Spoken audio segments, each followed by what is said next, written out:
মূল ভাব, পিতা মাতা ও গুরুজনদের উপদেশ ও নির্দেশনা জীবন গঠনে দেবতুল্য।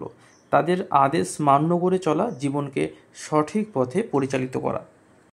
সম্প্রসারিত ভাব অবশ্যই আলোচনা করা উচিত। পিতা মাতা আমাদের জন্মদাতা জন্মদাত্রী, আর গুরুজনরা আমাদের জ্ঞানের দিশারি।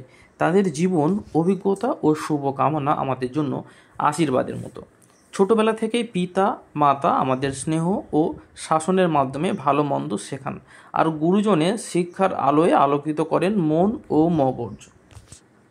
তাদের উপদেশ ও নির্দেশনাগুলি অনেক সময় কঠোর মনে হলেও প্রকৃতপক্ষে সেইগুলি ভবিষ্যতের ভিত গড়ে তোলে।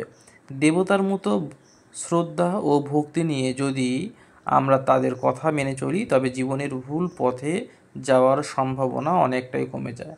তাই তাদের আদেশ উপদেশকে অবহেলা নয়, বরং যথাযোগ্য মর্যাদায় গ্রহণ করাই বুদ্ধিমানের কাজ।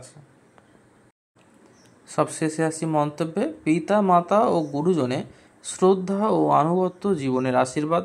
তাদের বাণী মানলে জীবনের পথ সহজ হয়, চরিত্রবান হয়, উন্নত ও আলোকিত হয়ে যায়।